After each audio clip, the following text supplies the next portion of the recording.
So we're back with Stormy Daniels, y'all, and her lawyer, Michael Avenatti. Stormy, you recently sat down with a forensic artist, a very well-known one, who created a sketch of the alleged suspect based on your memory from that day, and now you're ready to reveal that sketch for the first time. Can we take a look at that with you? Oh. There you go. And to your recollection, is that the person that threatened you? Absolutely. Looks exactly like that person?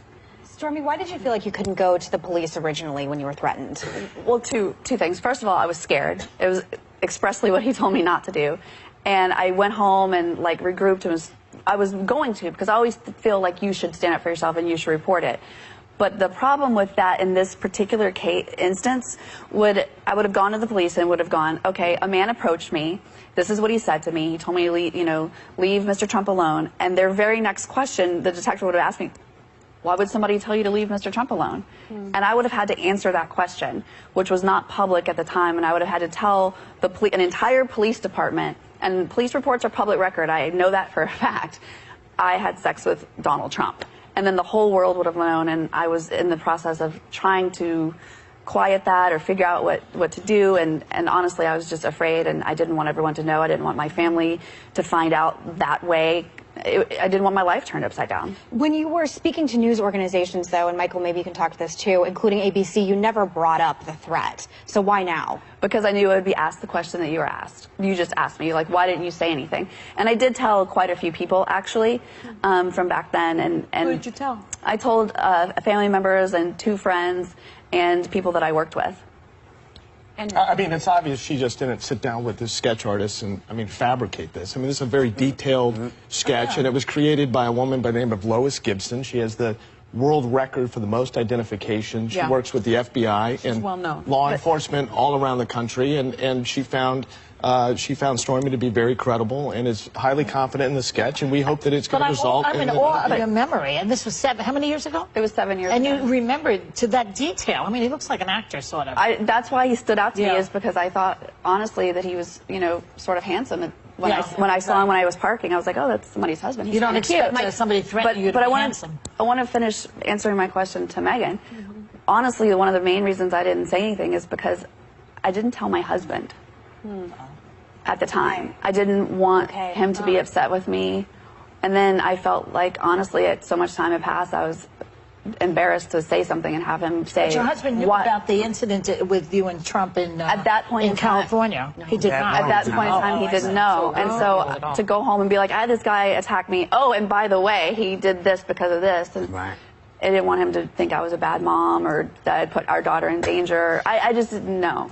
Michael, have you handed this sketch over to the authorities? Yeah, we're not in a position to really get into who we've shared it with or what the contacts have been, etc. But what we will say is this, is that we're offering a $100,000 reward for information leading to the identification of this man. And if people go to... they can send us the information that they have. Come up with that? Yes, I did. If you send us information that you have, and if you positively identify him, we're going to pay you $100,000 because we want to get to the bottom of who this is. And we think we know who sent him. You do. But we want to confirm it. Well, I just need to make a legal note real quickly. The sketch is not evidence that underlying story is true. Yeah. Just need to put that out there. All that legal ease. I thought you'd appreciate it. Yeah, the guy shows up and looks exactly like that. Then you got something. Do you think that description, because it's 7 years old, will it hold up in a court of law if this person is able to be identified? We believe it will, and in fact, Lois Gibson has worked with cases that have been much longer than 7 years of age and has been very successful in getting identifications and having things like that hold up in a court of law. So we're confident that this is going to be another instance. And we're hopeful that we know that someone knows something. This man bragged to someone or told somebody about it, and we're going to get to the bottom of this. So, we will be right back. Stormy Daniels has been on a mission to be heard about the alleged affair with the guy in the White House, and she's giving her only live interview here with us. Please welcome Stormy Daniels and her lawyer, Michael Avenatti.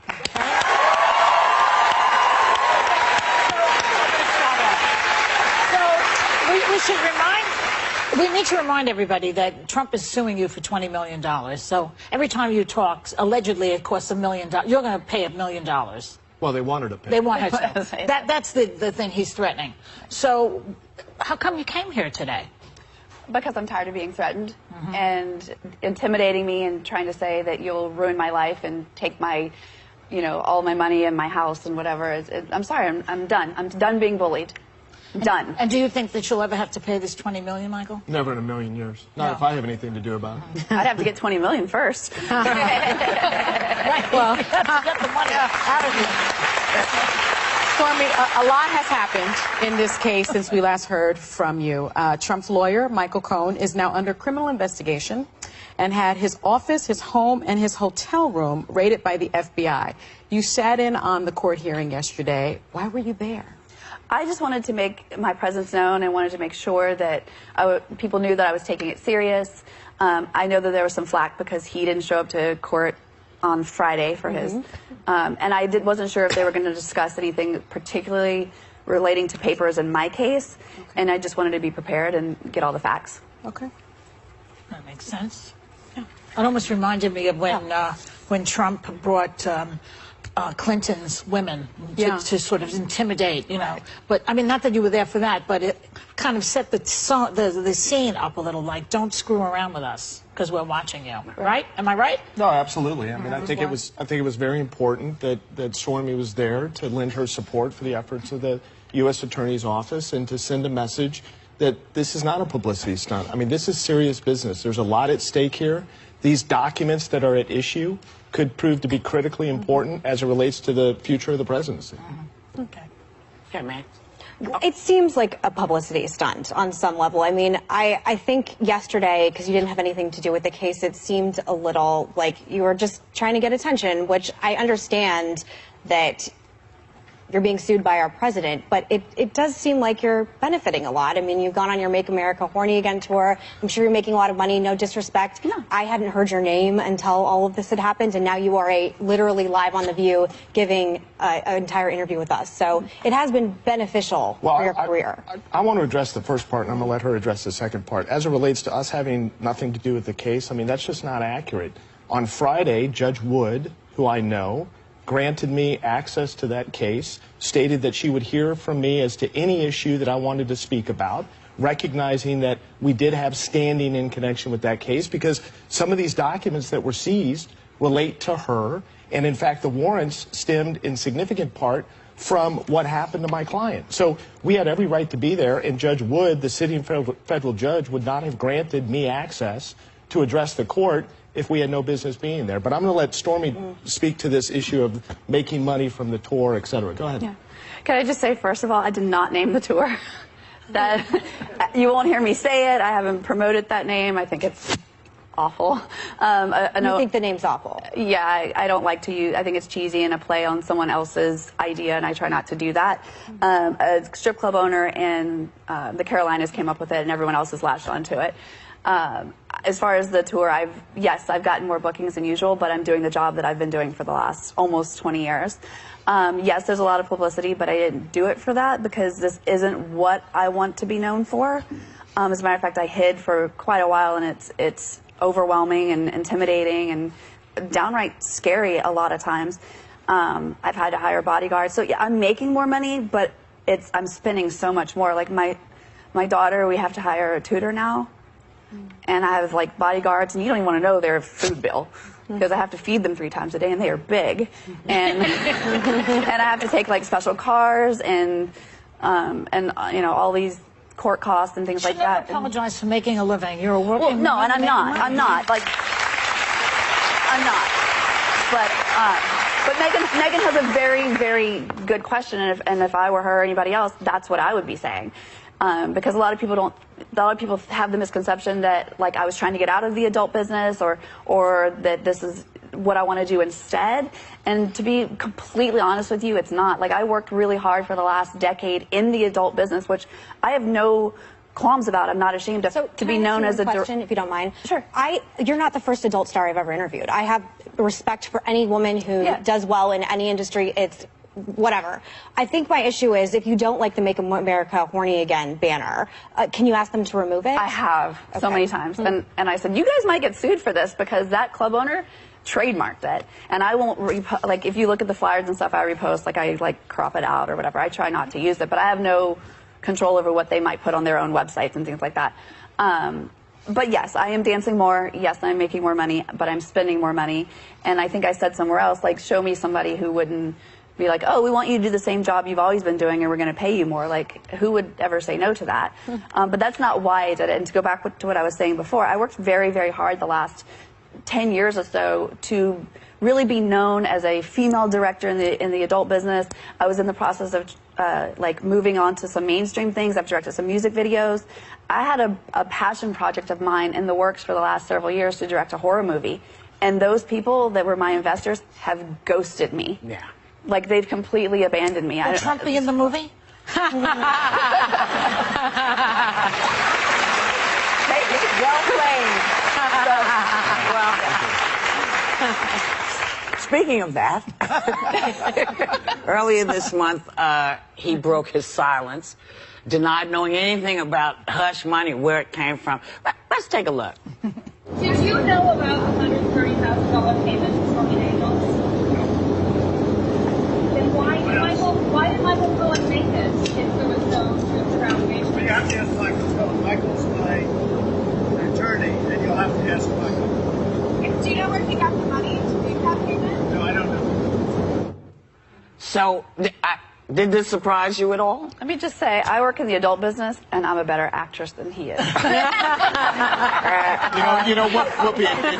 I'll tell you, it shocked me because, you know, it's one thing to be undisciplined in life. It's another thing to be undisciplined in litigation. And when you have and you know this, I mean, when you have a client that is undisciplined like that and just spouts off, that's a very dangerous thing when he's involved in a lawsuit. And what's ironic to me about this is that's on a Thursday. And then on Monday, the attorney that he told the American people they could ask the questions to, that attorney's offices and home is raided by the FBI. That's a pretty shocking chain of events in a very short period of time. Well, and Stormy, we want to talk about the physical threat you say was made against you in 2011. Can you remind everyone what you claim happened that day? Sure, yeah. I was recovering from having my daughter and taking mommy and me workout classes. And I had pulled into the parking lot, and I was running late. My daughter was, still very young. She was in the rear-facing car seat and all that. And I actually did notice a guy walking when I was parking, and he stood out to me because it was a women's center. They had like prenatal yoga and like Lamaze classes and things like that. And I noticed him because he was sort of well dressed, and nothing about him alarmed me. I really thought he was someone's husband that was like not wanting to be in whatever his wife was doing.